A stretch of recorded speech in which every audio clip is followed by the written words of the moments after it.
Hi, Matthew. Hi, Cosme. And again, Just going to give it a minute or so. We resend the link. I had a problem with one of them, but the second one was working okay. Oh, dang. Thanks. Hi, Owen. Good to see you. Hi, John. Good to see you too. This is a slightly different time zone than usual. So some of our colleagues in the US are perhaps haven't had their coffee yet. But I think at this point, I'm going to just make sure that our recording is started, then hand over to our board member and our host at the Africa Association Business Schools taking place in Hyderabad. So that is Raul Rodriguez. Raul, I don't know if you want to maybe kick us off, please. Sure, you want to do it with the slides straight? We will also spotlight you. So let me just quickly do this. There we go. Yeah. Great. And Raul, you are spotlighted, and there we go. Wonderful. All right. The picture, John seemed to pick it up himself, so he was very inspired when he chose it. And I think, Cosme, you will find a good resemblance with that since you've been there yesterday. But bit of long story short, as many of you know already because you met me, I'm currently the Vice President of Woxsen in Hyderabad, India, where we are hosting currently the African Business School Directors Deans Directors Conference. I work in various areas, social systems largely. I'm mostly a computational social scientist, so I mostly predict decisions. I'm pretty poor at taking them, but I predict them fairly all right mathematically. I work on that front across different industries and different sectors. As for what are we doing here and what we want to achieve at large scale and what we're planning on Hyderabad, is ensuring that we build that South collaboration across the board. I think we are being fairly successful at this for the current time, which is combining the African, Latin American, and the holistic India segment to make sure that we create those collaborations. I'm moving that tangent. Ultimately, as is mentioned at the end of the slide, as you can see, I will just reiterate, we want to combine the I, the we, and the all of us in the entire structure of operations and collaborations that we have together. Whoever are the GRLI members that were today anyways present in India, we have already spoken about that at length, but we look forward to establishing and developing those collaborations more aggressively over a period of time. I think anyways, also has a lot to share on that regard in this current meeting. So if you want, you can pass to the next slide, or I can have to pass the mic again. All right, John, you would like to kick in here, or should I? I'm wondering if this is me. Maybe. Most likely should be, yeah. Okay, thank you, Raul, colleagues, Thanks. partners, and friends. On behalf of the Guardian Group, a warm welcome to everyone in Hyderabad and online to our all gathering momentum. My name is Rumina Dhalla, and I'm from the University of Guelph in Canada, where I lead the Institute for Sustainable Commerce at the Gordon S. Lang School of Business and Economics. As someone born in East Africa, raised by a mom born in India, I wish I could be there in person at the African Association gathering hosted there in Hyderabad.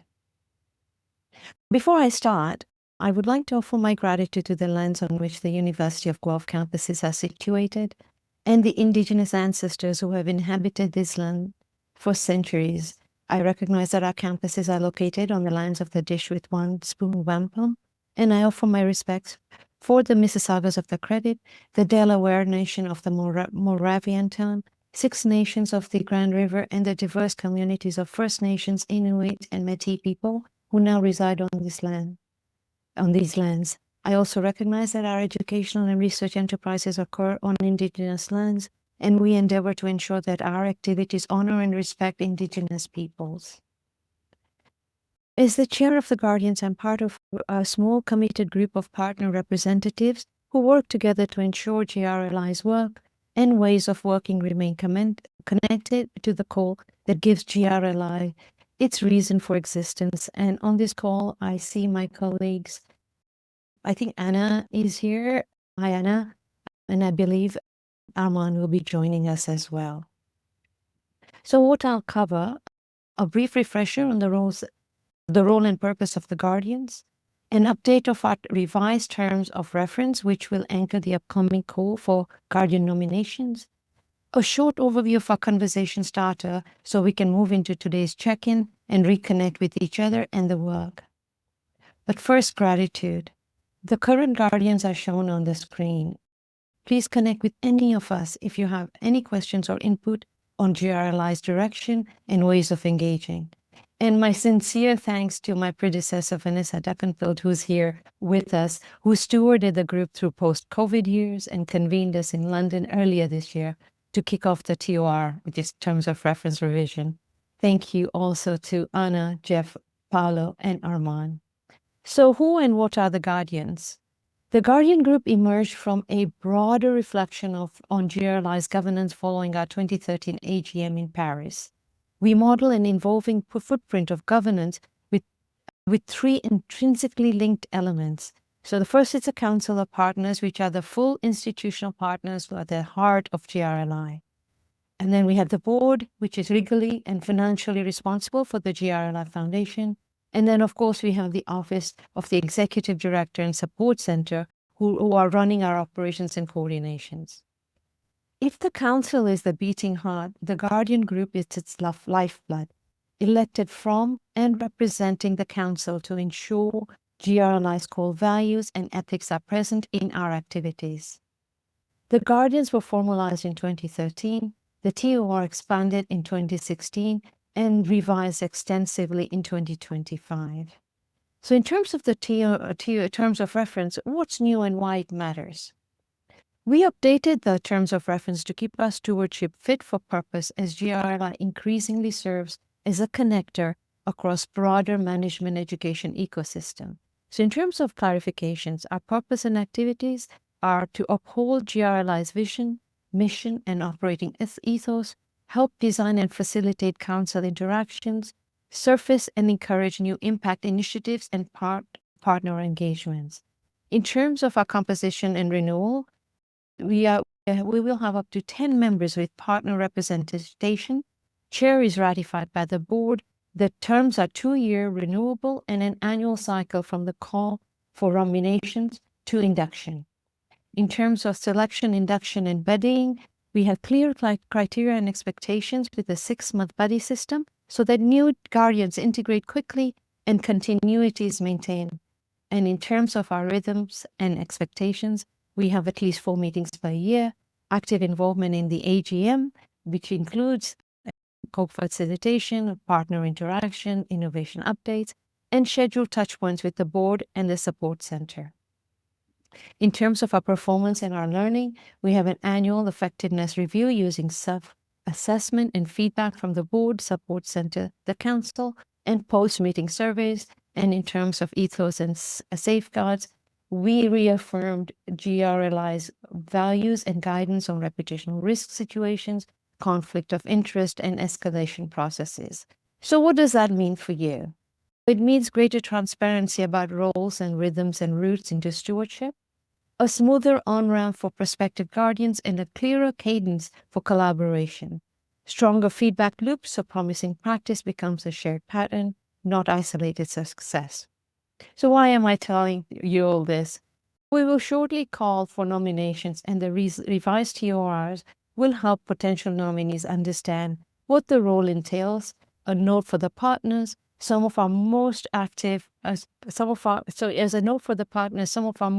institutions currently hold no seats on the board or the guardians, and that's fine. The guardians are not gatekeepers of the office. Partners should feel completely free to engage with the office directly.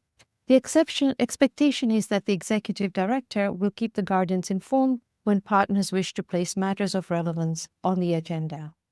Also, GRLI is not a traditional membership model. The name council contact is simply the first point of contact. Many long-standing partners involve dozens of colleagues across the institution in GRLI work.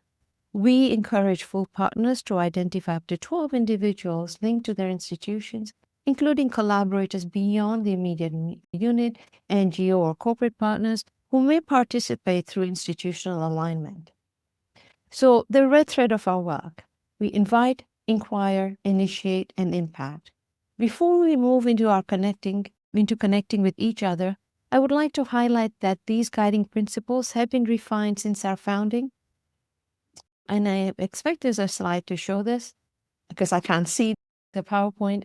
These guiding principles remain in our conversation today, and the document circulated beforehand suggests that GRLI's approach seems to combine 4 simple, high-leverage practices: to invite, bring diverse voices and perspectives together; inquire, to hold space for questions, reflection, and shared learning; to initiate, to start collaborative actions and prototypes; and to impact, to amplify learning and stories that ripple through education, business, and society.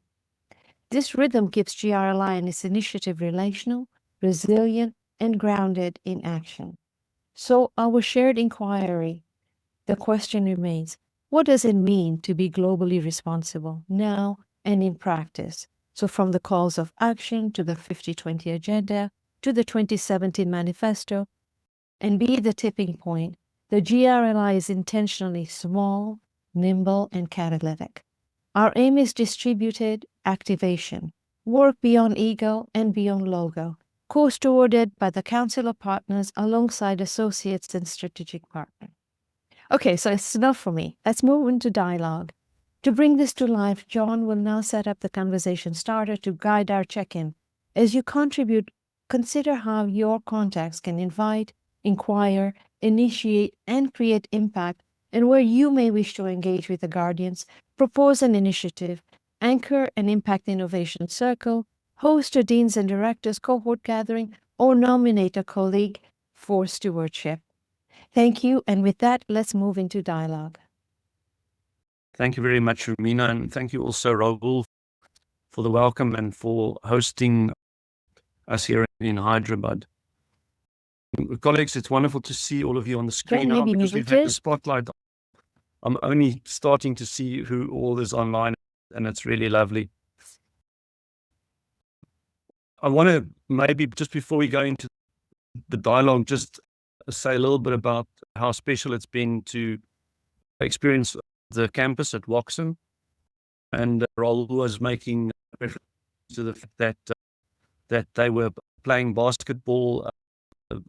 Cosmo's on the call. Raul's both him and Raul are keen players.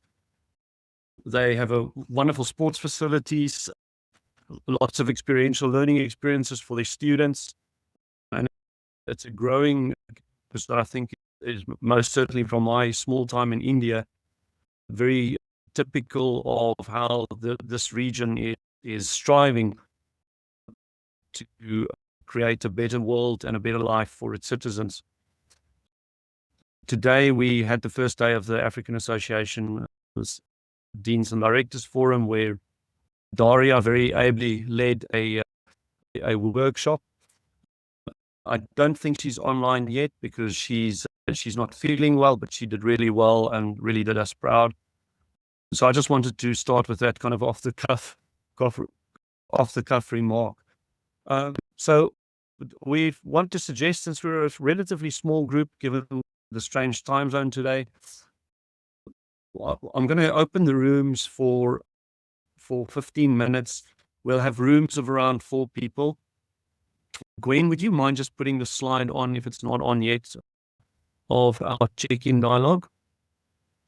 It's now, on. Can I just give it's on now. information that everyone can see it? Okay, can I just check? Can people see the slide Yes. that Gwen's sharing? Okay, perfect. Thank you very much. So the context for our opening check-in is very simple.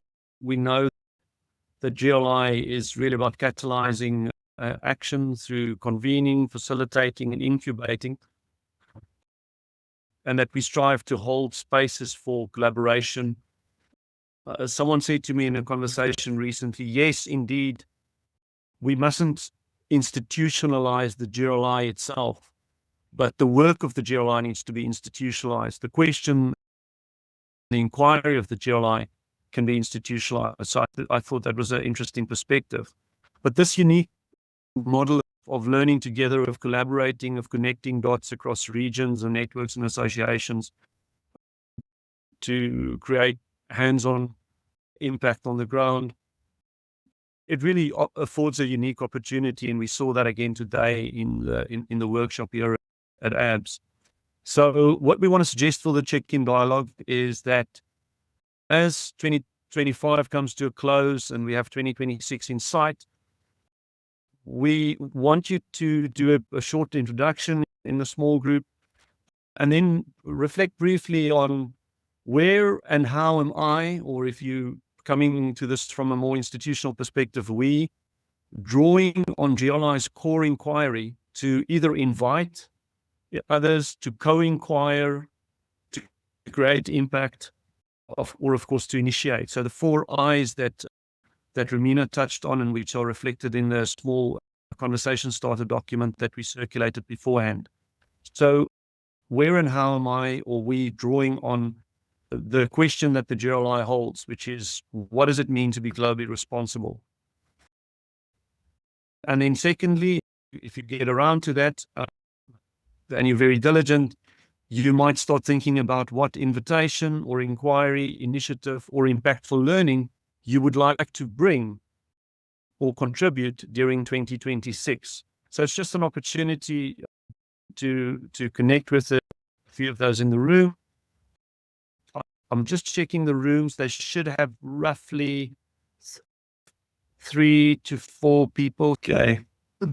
Welcome back, everyone. I know that these check-ins are always too short, but it's also very difficult to judge from this end as to whether we should keep the rooms open for longer or not. Oh, there we go. Charles, can you hear me? Can you hear me, Charles? Yes, I can. Okay, wonderful. Glad you've got the right link. Thank you very much. We're not going to ask for a full report back from everyone, but we do want to just hold a moment if there are any burning kind of insights, ideas, or items to share based on that opening check-in. We'd love to just hold a space for a few minutes for anyone who would like to share. So if you just put up, I think maybe just use the reaction item. Wayne, you already have one, so you already have your hand up. Please go ahead. And then JC, yes. Yeah, just one idea, discussing with Raul about what they are doing in terms of imagining, try to understand what's going to happen. I think it may be an amazing material for GRLI to understand how we can probably use some trigger to change the system in the right direction. I don't know if we can play with the data and which data, but I think it's having someone like Raul with us and not using what they are doing is probably a shame. So maybe we can dig a little bit on that. Okay, very good. Thanks. I think, okay, Morris, it seems like Morris had his hand up before you, Wayne. Morris, please go ahead. We were in the same session. One of the areas we talked about is how to revive or resuscitate the graduate sustainability program.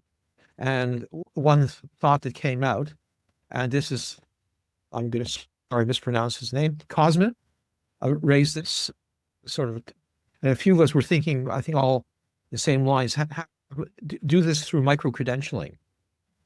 And stackability with a stackability pathway with assessment, non-assessment, or different ways of doing it. But to get this off the ground, the same would be true of an undergraduate module, because right now things are just not working. Thanks. Did you want to add to that, Wayne? Thanks, Morris. I certainly won't repeat that. The other thing we just noted was how lucky you are to be in person together, those of you who are, because that's something we value and we miss from the GRLI, but also that we've gained a lot from the network and the relationships. That's what it always comes down to, personal relationships that you help to nurture between us. Thanks. Any other impressions or anything else anyone has to share at this point before we move on?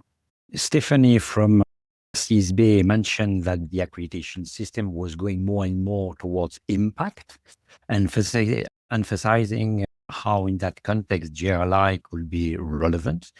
for the accreditation system, the move of the accreditation system, because accreditation systems are a very powerful tool to give to conduct the move systemically on the business call. I think the interaction between GRLI and RCSB on that particular matter can be of very special interest.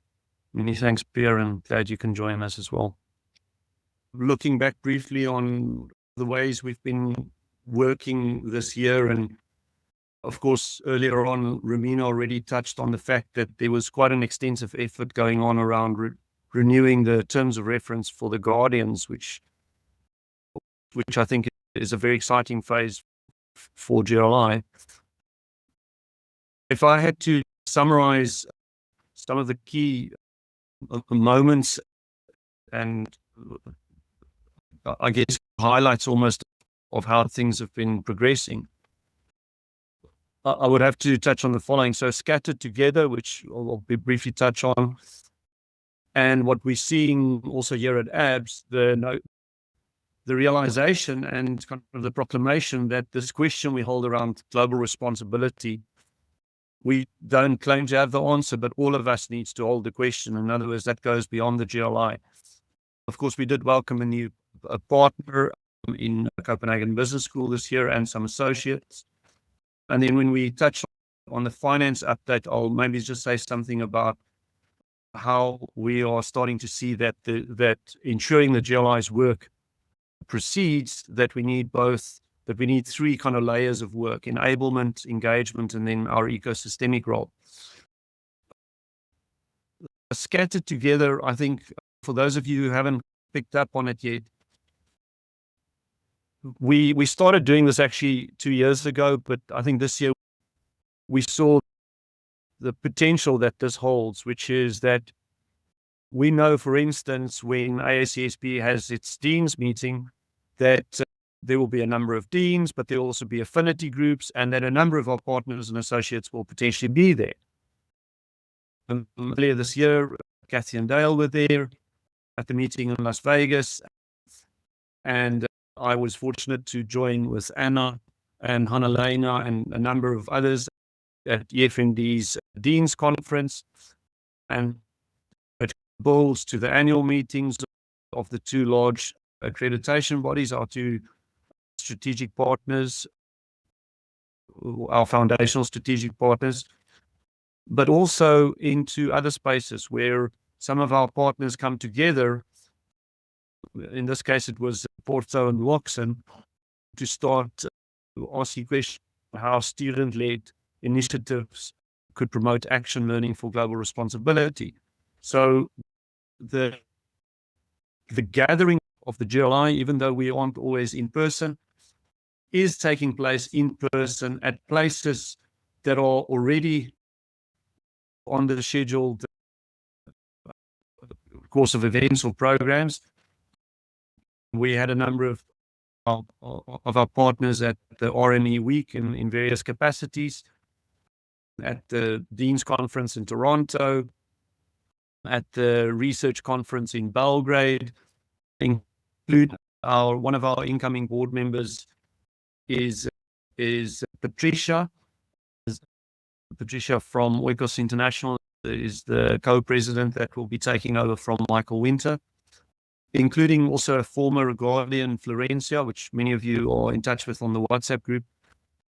So this model of recognizing that we are scattered, but yet there are places where we can come together and meet in person is something that we want to promote definitely going forward. I'll put the link back on now in a moment, but the pre-AGM survey allows our partners and associates to give an indication as to where they and their colleagues are going to be for various initiatives, and allows us then to facilitate the connections. Of course, the AABS meeting in Bangkok was hosted by Ian Fenwick at Sasson. And then, of course, at this point in time here in Hyderabad, where we have some of our partners in place. We're all sitting in different locations, Charles and Raul and myself and Pavana and Cosme, because there was a big party on downstairs next to the conference room, and we realize that it's going to be a little bit disturbing with the noise.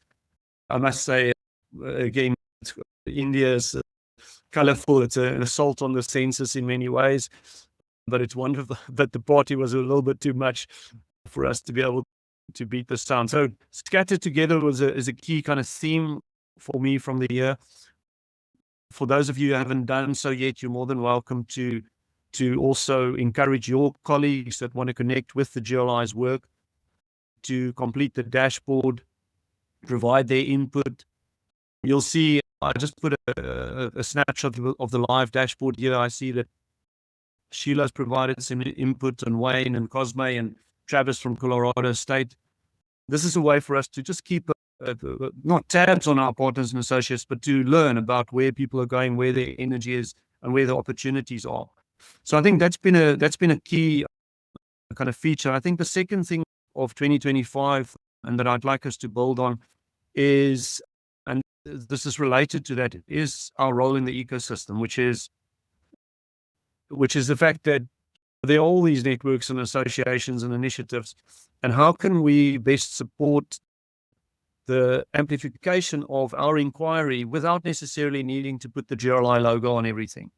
And I'm very, very glad to report, and some of you may already be aware of this, but during the course of this year, in various locations and places, often online, the GRLI has supported or facilitated or informed or inspired various other platforms' activities. I'm just going to briefly touch on a few of them. I think the first was with the Australian Business Deans Council, because we actually started late last year. And there's now a strong kind of recognition at the ABDC that beyond their work on climate, which they've been focusing on the last 4 years, they can now place the inquiry into global responsibility more broadly into the ABDC's program of work. So there's an ongoing interaction from my office with ABDC and working with our colleagues in Australia, Nicola Place, Carl Rhodes, and of course, if any of the other Australian and New Zealand schools are interested, they're more than welcome to support that. So the relationship with ABDC is growing. Of course, with ABS, it's growing very much. And we won't report much more on that now, but very positive, the workshop today. Also glad to say that we're seeing growing interest from Claudia. Claudia is actually joining this meeting here in India and very keen for a closer collaboration with the GRLI. 2 weeks ago, Daria facilitated a meeting at AABS with their annual conference, and it's basically an opportunity to bring the inquiry of GRLI into other contexts. The Club of Rome is there as well. Some of you were at the meeting in New York. There's another meeting coming up in Barcelona that they're co-hosting with the Presencing Institute. And some of our partners will be there, and I believe, Stephanie, there's also a possibility that your colleague Eileen may be able to participate on behalf of ASCSB. So I think these platforms and spaces where we can take the GRLI inquiry to is definitely signaling that we are indeed turning the GRLI inside out, and we're institutionalizing the work of GRLI without necessarily growing the GRLI much bigger. I think I mentioned that we welcomed Copenhagen. That was during the Academy of Management meeting. We also welcomed our first partner from New Zealand in University of Canterbury, associate partner, and then also Neoma Business School in France as an associate partner. I'm just going to quickly pause there before we move on and just hear whether there are any kind of reflections or questions about the way in which we're going about being scattered together and also interacting with other platforms and networks and associations. So I just want to keep it open just in case there's someone. I'm just checking the chat as well. John, a few years ago, there were questions related to GRLI about our opening towards School of Engineering. Today, we are still very focused on on business school, and it's normal, it's our ecosystem, and so on and so forth. I know quite a number of School of Engineering which are extremely active and engaged toward the sustainability issue, and more broadly toward the global equilibrium of the planet and responsibility. Is that something which belongs to the past, or there is still an interest to open the door of GRLI towards another type of professional school than business schools? So, Pierre, if I can briefly respond to that, and I'd welcome also comments from some of our other partners. But the way in which we're now engaging with, for instance, Claudia, or let's say Club of Rome, or AABS for that matter, I would suggest that if there are engineering collectives, i.e., whether it may be engineering accreditation entity or industry bodies, that it may be easier for us to work through those. But of course, having some individual or institutional members from schools of engineering would definitely, I think, be very interesting. We haven't had any applications from any of those. I can maybe turn it to the guardians that are on the call and hear, based on our recent revisions, whether that would be of interest, maybe at the associate partner level. I don't know, Rumina or Armand or Anna, if you have any comments on that. It's something we can. Anna, did you want to add anything first? Armand? Thank you, Rumina. I was just adding, but to the first question of John, not to this one. So please go on. Yeah, well, I think we can certainly put that on our agenda at the Guardians meeting to see how we might be able to amplify that or find ways to connect further with the associate partners and figure out how we might actually expand that. Yeah, why don't you leave that with us? We'll put that on our priority agenda to have a chat about that. Would that be okay? Yeah. Thank you, Pierre. Thanks for that contribution. Okay, I think we were going to have a quick look at the financial overview towards the end, but I figured we may as well do it now so that we can then move into some updates from the initiatives. I'd rather not rush any of that, so let me just quickly get my screen shared again. But again, you can, of course, follow this on the direct link, which is probably a little bit easier to read. Now, I'll just caveat this by saying that our board meeting is only in December, and we are still very much working up the kind of the proposed budgets for next year. We'll see, we have two options there, but I wanted to at least briefly just report to the AGM that our 2024 audited results were approved. I don't know, Stephanie, if you wanted to maybe just say anything about that, or if there was any kind of contribution that you wanted to just share at this stage. No obligation, because I know I didn't ask you to prepare anything necessarily, but since you are here. There were no significant audit issues raised. It was a clean opinion, and the audit committee did not have any issues with the way the results were presented. That's all. And thank you very much to Stephanie for leading our audit committee. Very much appreciated. I'll also just mention, of course, that we have one of our newer board members, Carol Adams, that has joined the audit committee as a by invite board member. And then our partner representative on the audit committee is, of course, Professor Philip O'Regan at Kemi Business School. In terms of our progress against the 2025 projected budget, I think two kind of things to note from our side. Firstly, that the majority of our partners and associates have been very responsive and responsible with making their financial contributions to the GRLI. There are two contributions that we know of that are outstanding that we're busily following up on. We were probably a little bit optimistic in terms of projecting growth in the associate partner category the way we did when we approved the 2025 budget. So we are definitely not going to achieve that line of income of associate partner income. We were a little bit, I think, too optimistic on that. Having said that, there is still a strong pipeline of potential associate partners. But it's not realizing as quickly as we would have liked. On the expense side, we are going to have we're going to have to dig in slightly to our small surplus that we've built up over the years. The main cause for that is we've had to do quite a bit more work on cleaning up historic statutes for the board, revising historic board membership seats, and quite frankly, realizing that it is quite tricky to administer a foundation in Belgium when you do not employ anybody in Belgium and when the executive director is not a citizen.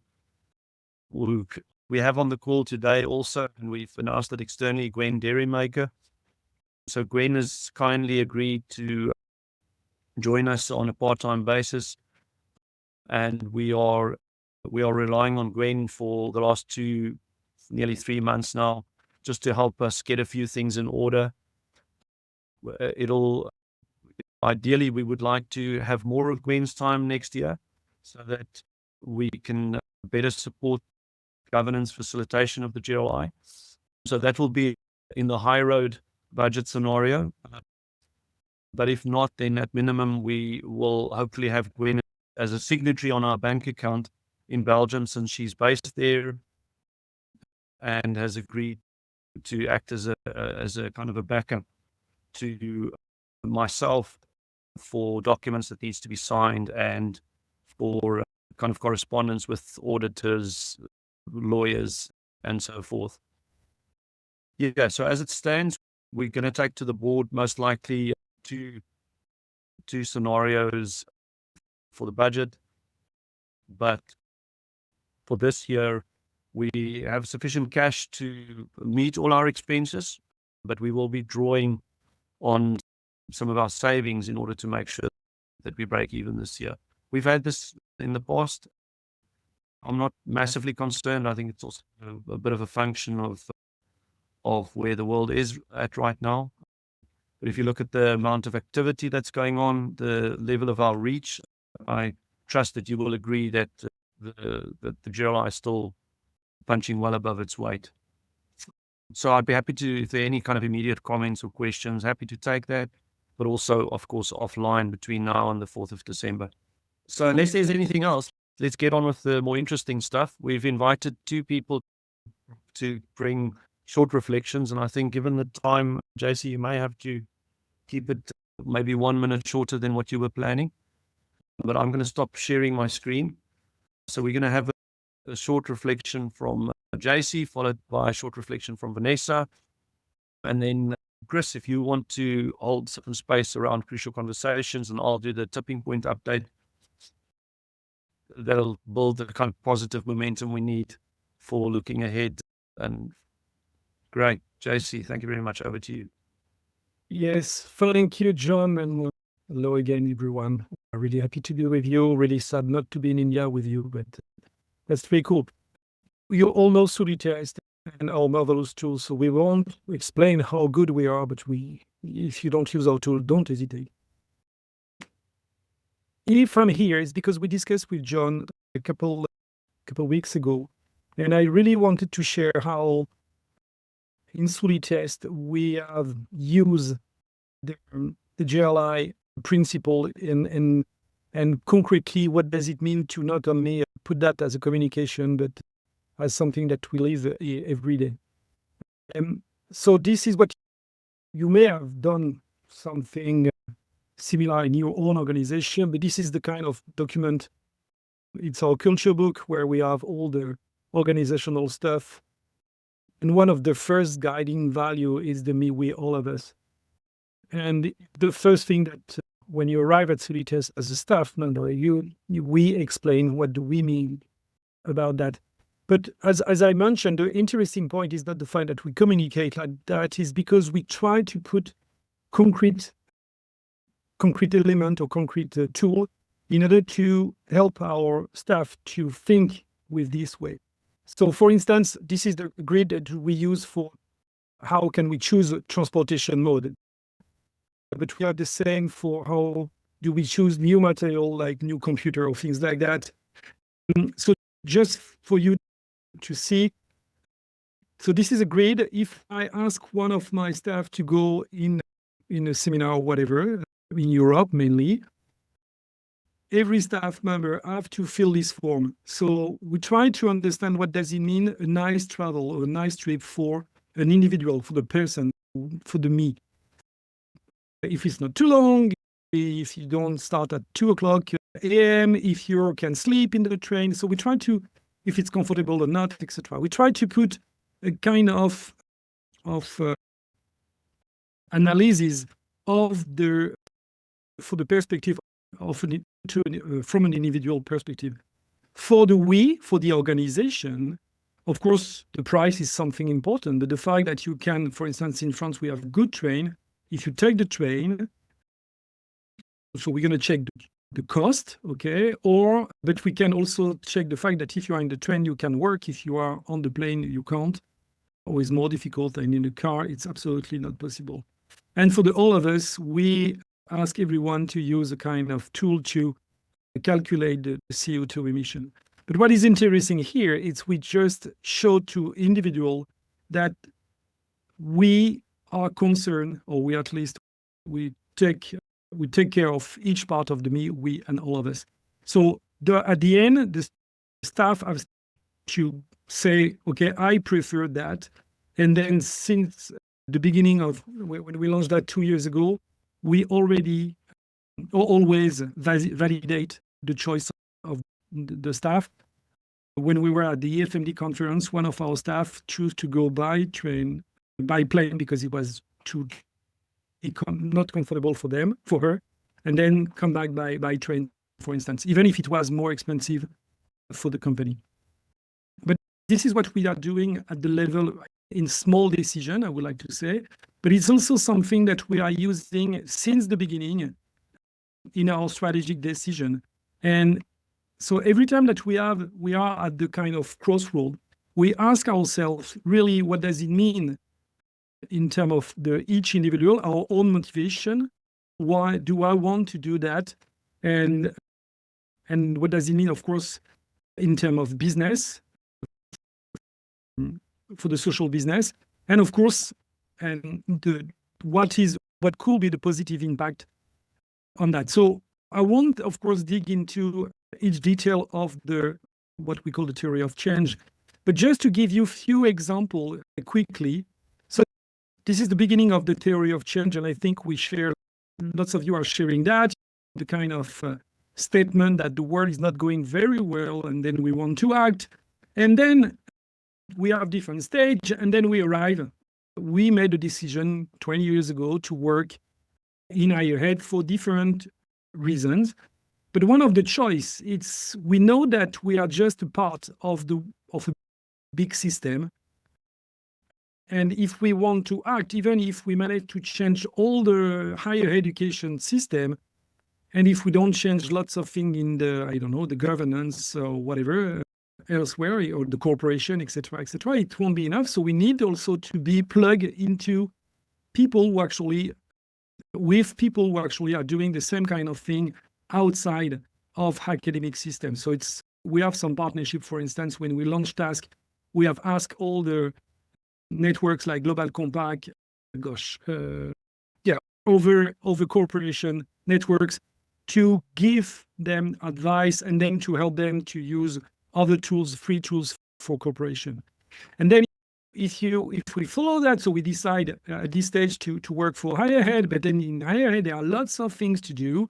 You can work on the campus, you can work on every single part, and it was my job when I was the head of sustainability at Cage. You can work on research, but we choose to work on transforming education. But by doing this decision, if we want to be plugged in our ecosystem, we need also to be able to push the whole institution approach. So we published an article a couple of weeks ago on the FMD magazine on really the student journey. So it's not something linked to our business, but it's really something which is absolutely crucial if we really want to have the impact that we want. And same thing when we decide to work on really the pedagogy, we realize that we can go further than just changing the curriculum or helping university or business school to change the curriculum. So we need to be plugged in other projects. So we have been partnering with some European project, or with Prime, with I5, for instance.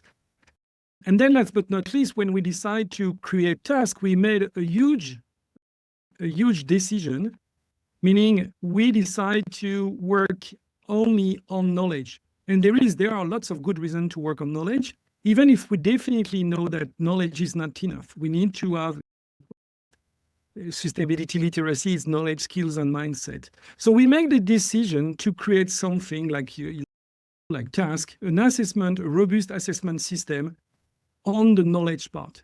But accepting the fact that we are making that choice push us to give us another responsibility, is to really highlight every time that we can the fact that our tool is not enough. So it's not something easy. Most of the time when you sell something, most of the time you say that you are the best tool and the only is going to resolve everything on the planet. So the posture that we have is to always remind our user that we believe that tasks play an amazing role, but it's not enough. So we try also to plug with other initiatives like assessment on skills or mindset. And I'm finishing here, but just to give you the benefit, because it's really something that it's our lens. It's really the way how we try to understand how we should make decisions. So it's really helped us to choose what we want to do and try to see where we have the best leverage when we can really act with an impact. It helps us also to be recognized and with a specific place in our ecosystem, and to launch some strategic partnership. It's quite funny because you remember probably if you were in Cage a couple of years ago when we have the AGM in Marseille in France, we were talking about collaboration. And it's great to see what this posture help us to collaborate with competitors. It is something really that I think it's one of the best things that GRLI gave me, is this idea of, yes, thinking that you are just an amazing part, but just a small part of the puzzle. It's absolutely key. And just to finish, it helps us, and when I say us, it's myself as an individual, but all the members of the team, to understand why we are taking those decisions and why we are not going in that direction, even if there is a business, for instance. So it helps us to clarify where we are. And of course, it's a kind of magic posture to be connected with the ecosystem. And what we are doing with the UN, for instance, is just an image of what we have done. So thank you. It was just a short, I hope I was not too long. Thank you very much, JC, for giving us that systemic and we perspective from the Sulitest point of view. And really appreciate, of course, all the work that you're continuing to do. I'm going to pass over to Vanessa to bring more of an eye perspective from a business leader side. Thank you. Thanks, John. Hi, I'm Vanessa, previous chair and board member, and council contact for Betty's and Taylor's group. So JC shared how an initiative like Sulitest at the we level works at the all of us level to create systemic change. And I'd like to bridge us all back to the I, particularly for me, as this has been a real transition year with the GRLI. And just through sharing a few of my personal perspectives as a business leader. So I remember once writing myself an 80th birthday speech. I was encouraged to imagine ahead and reflect back on my life and legacy. Then I was 25. In 2025, it's been a year that I've imagined life at 80 again. This time it's felt far harder. So many more unknowns, fears to face and blind spots to uncover.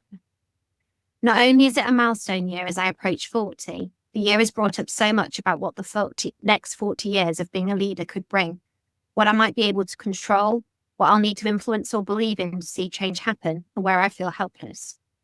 It's encouraged me to think about my personal approach to navigating all of this, as well as what others are navigating that I struggle to comprehend.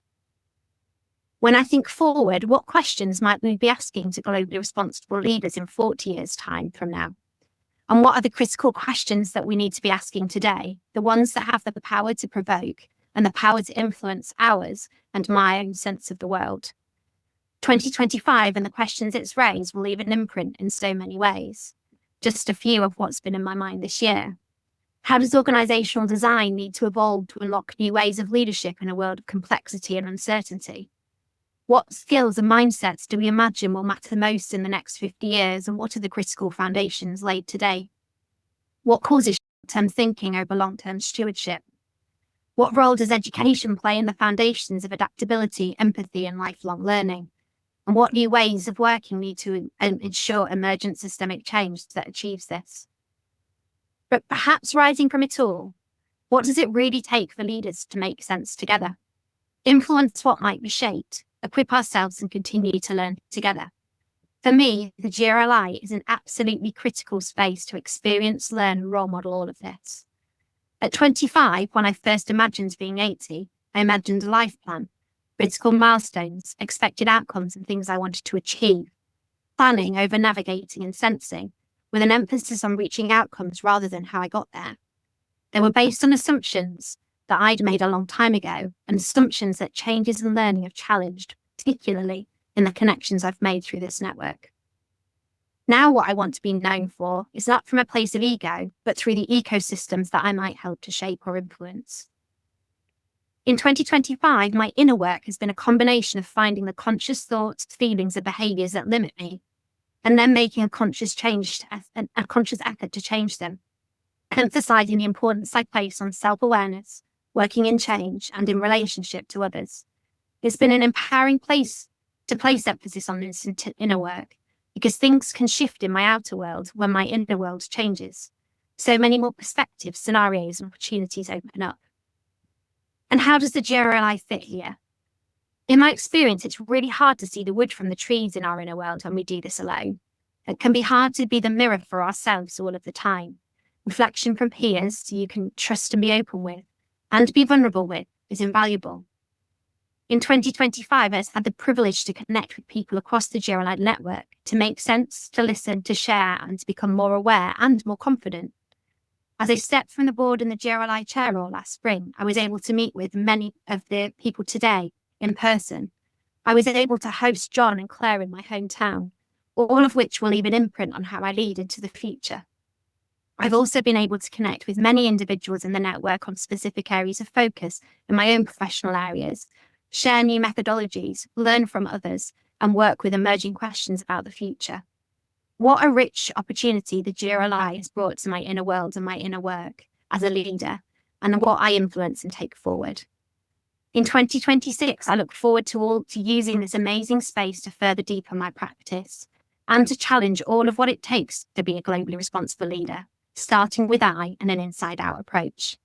Some of the new approaches and possibilities, such as innovation circles and some other things we talked about in check-in today, feel like new hubs and homes for future learning, growth and change, for me and for all of us. Thanks. Many thanks, Vanessa, and also for bringing a whole person flavor to sharing your personal reflections and your experiences. Very much appreciated. And I'm sure I want to add my thanks to that of Rumina's of the work that you've done to hold the Guardians for so many years. So thank you. I'm going to hand over to Morris Altman now. Morris, you're online. Wonderful. And Morris, what I'll do is I'll share my screen so that you have a spotlight and a slide. Just give me 1 second. Go. And the screen should be on its way. There we go. Morris. Okay, thank you. So, of course, I'm not in India, which is a pity. I'm in Dundee, where it's cloudy and rainy. And you don't know me, who I am. I'm Maurice Alton. I'm Dean of the Business School at the University of Dundee in Scotland, the United Kingdom. And this particular update has been prepared with my colleague, Dr. Ying Wu, who's also the University of Dundee Business School's director and of our online MBA program. So this update is specific to the GRLI collaborative course. And this course was put together with a number of partners. It's long-standing, a number of global partners who all play an equal role with regards to this collaborative course of sustainability. And after a planned pause in 2025, we're hopefully returning to for our fourth run in 2026 of this particular graduate course on sustainability, which builds on the 17 UN sustainability goals. It doesn't cover all these goals, of course. For those new to this particular initiative, this course will emerge from the GRLI Deans and Directors cohort to collaborate beyond logos and borders, delivering high-value learning in a cost-effective and globally responsible way. So it's actually quite a new and innovative way of doing things. It blends global perspectives, real projects, and cross-institutional teamwork so that learners, students, build capabilities and a network for positive impact in our society. Now, more details on the objectives and components of this particular project, particular course, is on the GRLI website. Is that here? No, but you can. Yeah, we'll put the link on. Okay, so you can check it out. Yeah. And this collaborative course has three distinctive aspects. So here they go. One is global faculty and cohorts from multiple institutions and regions, at least those who want to partner in this particular initiative. Two, applied work through briefs and projects with real stakeholders. So we're not talking about fanciful intellectual ideas. It's basically ideas and reality, praxis.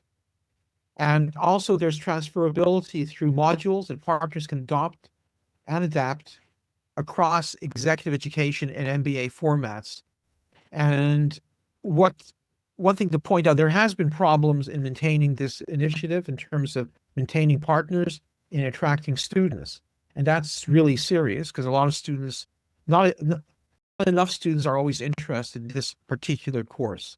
So we're trying to think of ways to maybe to be more creative. And we mentioned that probably about half an hour ago through one of the team talks, and that is perhaps going towards micro-credentialing, badges for this type of module. So it's really important. So to make it sustainable and to make it workable. Let's see what happens in 2026. And if people are interested in joining the group, please let us know. I was working with a number of people also to develop an undergraduate version of this course, which could also be based on badges and micro-credentialing.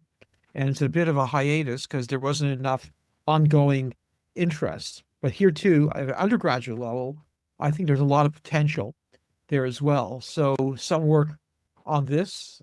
And if I can mention something that's a bit aside, which I think might generate some interest in the group, which is modules, workshops on member-owned organizations, especially important in agriculture, workers' cooperatives, et cetera, so might be interested there as well. Anyway, anyone who wants to contact me on any of this or ask me questions, happy to respond.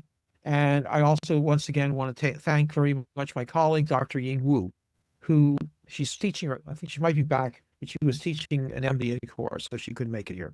Thanks a lot. Thank you very much, Maurice, for providing that update, and also to Dundee for adding the newest module this year, or at least in the next round of this course. There's a new module being taught by Ying, and it's on sustainability marketing and reporting. And I just want to add also to Maurice's update that going forward, initiatives like this, we're always going to try and ensure that there are at least 3 of our partners anchoring it so that the coordination and the development of it is shared amongst 3 institutional partners. So many thanks to those who are helping us anchor that and contribute to it. Last thing, just on the collaborative course, the model on which it's built and the way in which it's done, that is for the benefit of everyone here and beyond the GRLI. So if you are interested in doing something similar, contact us. You do not have to form part of that particular collaborative course to gain benefit from it. I know all of the partners involved there are more than happy to share how they're doing it, what they're doing, and we encourage you to do so. I want to briefly turn and check, Chris, if you wanted to maybe just hold a minute or so around the crucial conversations, which you and Lana have been supporting. We had 2 of them earlier this year. I don't know if you wanted to maybe just briefly say something about that and invite folks to provide input. Yeah, thanks, John. Thanks. Yes, very quickly. So we've now had 4 years of crucial conversations, originally called Courageous Conversations. And what we're trying to do in those is a number of things. Firstly, we're trying to look at the taboo subjects, the elephants in the room. So we've looked at topics like, is sustainability a sham? Should business schools be looking at degrowth models, teaching degrowth?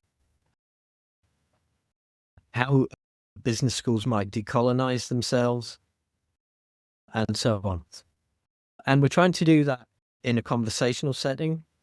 And the other thing that we've attempted to do is to bring in a variety of voices. So we've centered voices from the Global South, and we've centered Indigenous voices in those discussions so that we can give an alternative perspective alongside a perspective from within the movement, from within business schools. We've done 15 or 16 now. You can see them all on YouTube, and also we've set up a Miro board, which I'll put in the chat, which summarizes, which maps them out. It's like a mind map on a Miro board, but it links to all the recordings, and it also gives additional resources if you want to dig deeper into any of those topics. We're now on a bit of a pause, and we're pausing for 2 reasons, and so we'd like input on this. The first reason for the pause is that we're wondering whether we've covered the most crucial conversations. So, or are there still things that you think that are coming up now that we haven't covered that you think would be good for the GRLI and our wider network to engage in? So taboo topics. Yeah. So we're looking for input on that, if people have got input. And the second reason why we're pausing is we're wondering whether we need to condense the learning that we've already achieved through those 15 conversations. So it feels like they've been incredibly rich. They've had an impact on the people who are involved in the conversation. So they've had an impact in the moment. But if we were to condense the learning down and feed that back through the GRLI and into our partners, is that worth doing? So again, we welcome thoughts on that, about whether we could have more impact by disseminating the learning that we've gathered so far. So thoughts and contributions on that, very much welcome. Very good.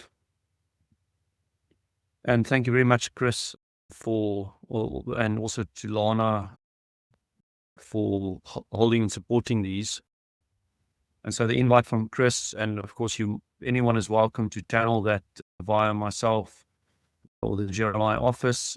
If there are specific topics that you feel would warrant a crucial conversation format, or you want to propose a series of conversations, please do contact us. But I think, as Chris has said, at this stage, we've taken, at least for the second half of the year, taken a bit of a pause just to do a sense check. And we'll continue to monitor and hear from our partners and associates there's indeed a momentum and energy for this. Okay, I'm going to, Ying, welcome back. I hope your class went well. Thanks for rejoining. Okay, but I can assure you that Morris did a really good job in providing your update, but thank you, Ying, for everything that you're doing to support the collaborative course. The next part, and I don't think she's online yet, so I'm just going to quickly cover this, although this is actually quite an exciting update, is our Impact Innovation Circles. These of course were inspired by the Be the Tipping Point initiative and the call to action that we did last year. We had a soft launch last week. By the way, this invite went to all our partners and associates, and if you've missed it, it's not too late. But we had quite an interesting response. We had 19 or 20 people online last week to start prototyping this. The idea is very simple.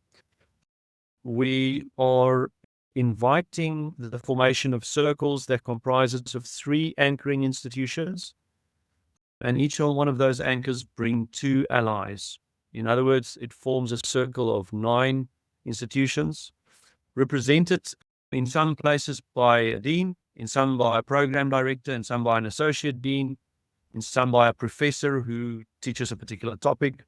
So it's quite an interesting range of kind of participants, and I'm sure we'll also have some students at some point, because I know one of the institutions wants to bring a student leader in. And the format of the Impact Innovation Circle is that participants will introduce themselves in more of a whole person tone, so that we know more about who they are and why and where they're coming from, but also share some of the learning that they think may be relevant to other institutions. And over the course of 6 months, the 9 institutions commits to meeting at least 3 times.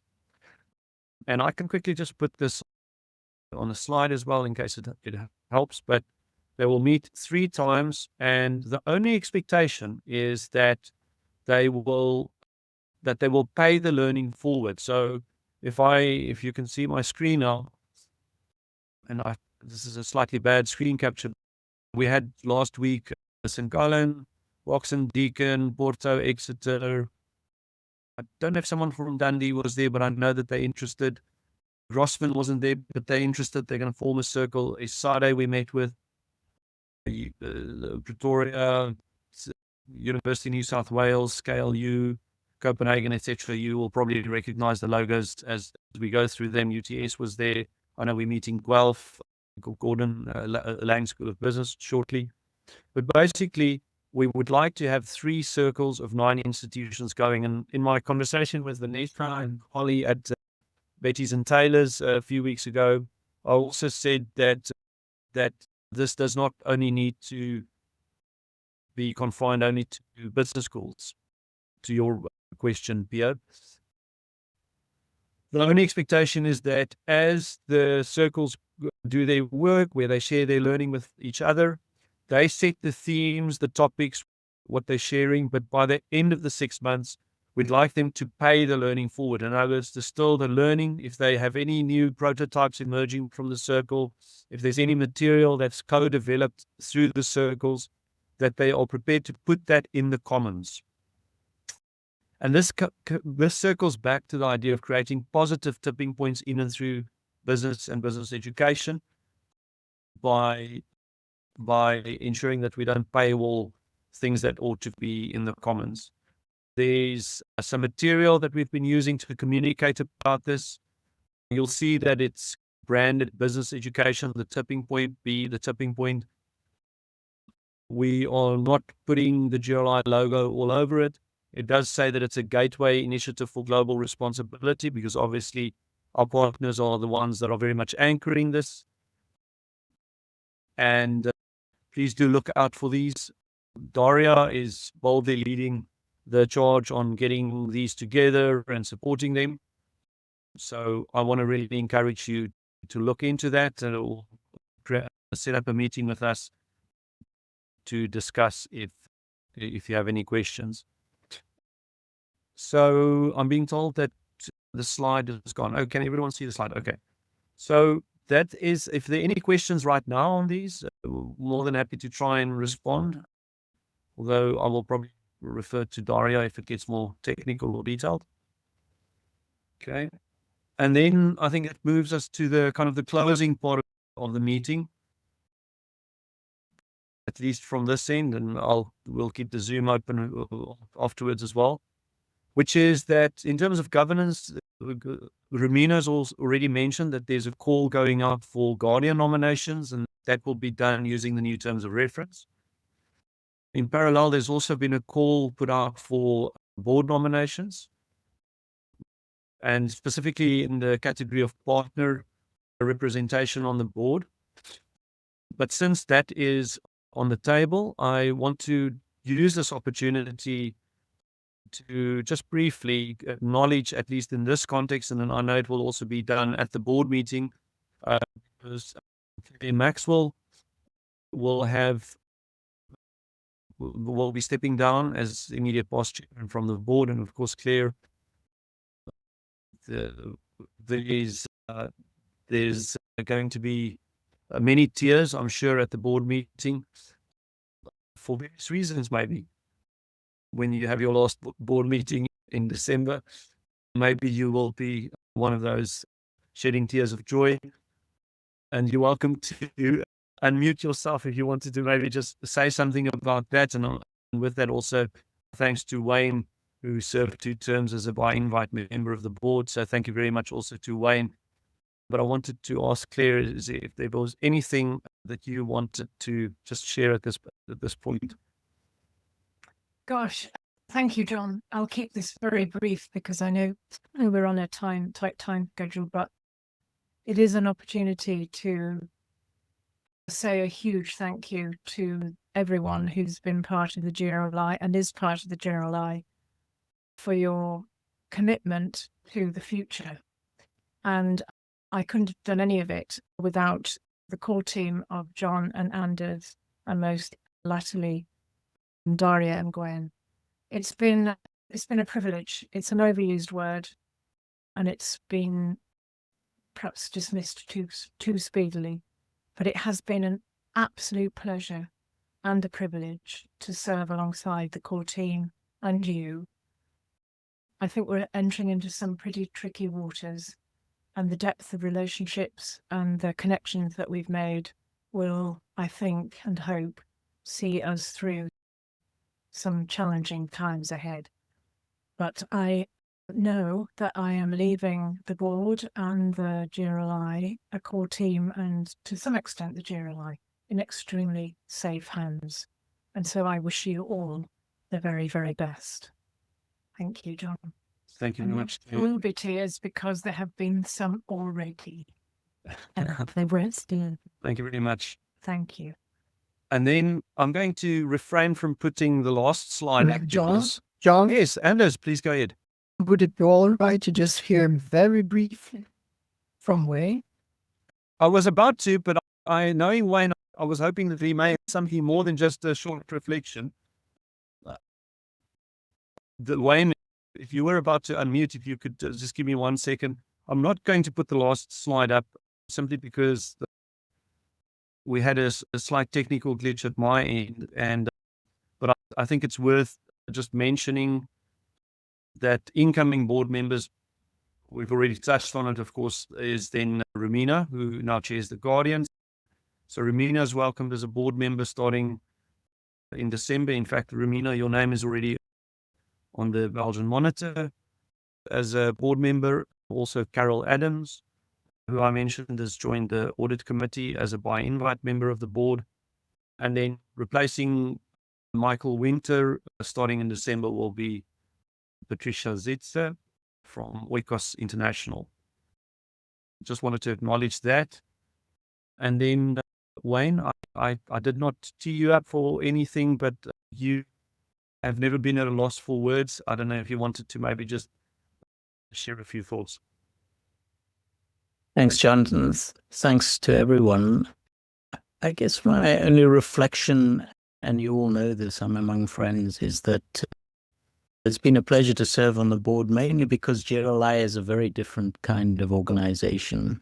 We all serve on have various positions in different organizations, and there are very few, I would say, that has the heart that the GRLI has, and that pays attention, I would say, even to the spirit of why we do things and purpose and so on.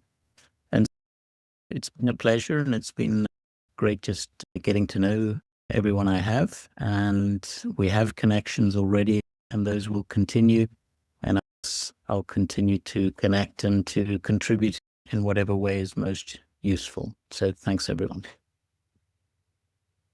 Many thanks, Wayne, and very much appreciated also from my side. And I should vouch at this point for Cosme, who did an amazing job at the panel today of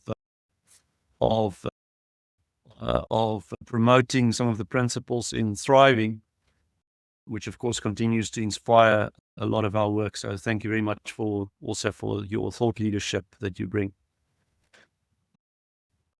Dear friends, partners, associates, colleagues, I think we're moving to a close, and we did not design a kind of a closing checkout per se. We did run over a little bit. Our time management, I think, was a little bit off on this one, but I do appreciate the patience. I'm going to just leave it open here. If there's anything at this point that anyone would like to check out, place on the agenda for us to consider for the board meeting, or to ask any kind of questions about the GRLI's way forward.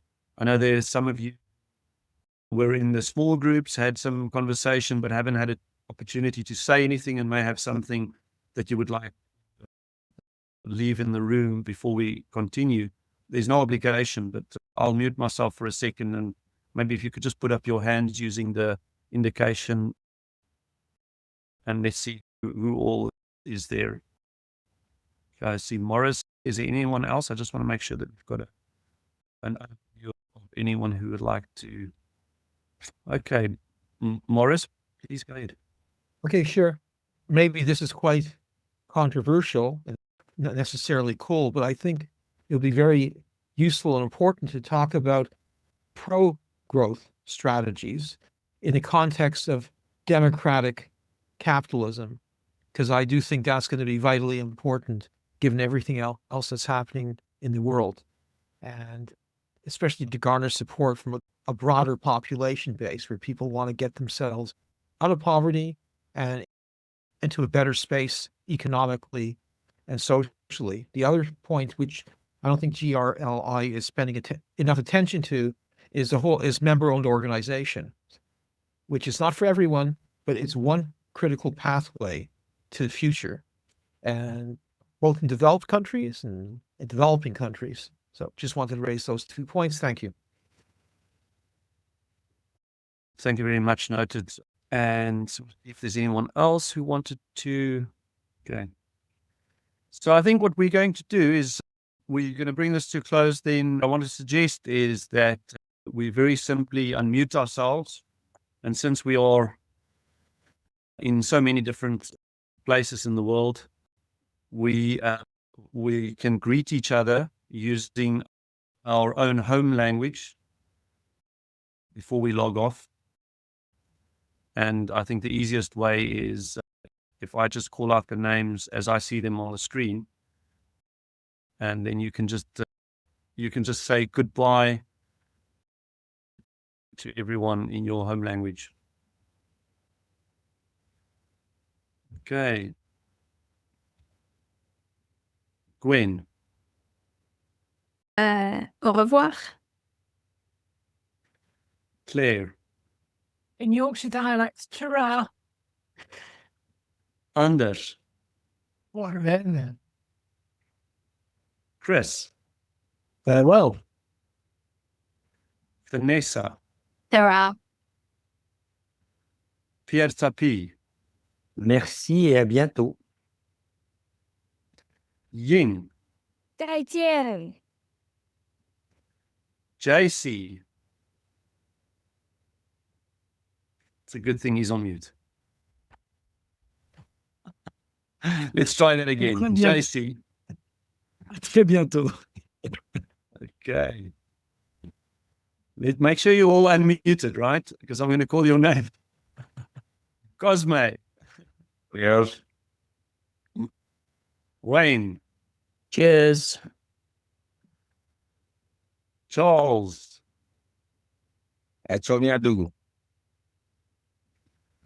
Morris. Cheers and bonjour. Rumina. Bye. Anna. Adeus. Mr. Wood. Matthew. Cheers. Au revoir. Todd Scenes. There's a few there, but I'm not read at any of them, I can be honest. But nice to see everyone. Take care. Good to see you. Let me see. Who haven't we heard from? Farah. John, this is me. I'm still awake, so it's Allah Hafiz. Ah, Farah, thank you very much at 1 a.m. in the morning. And I did have a point. I'm just going to message this to you. Yeah. Wonderful. Put in chat. Okay, great. Thank you. Thank you very much, everyone. All the best.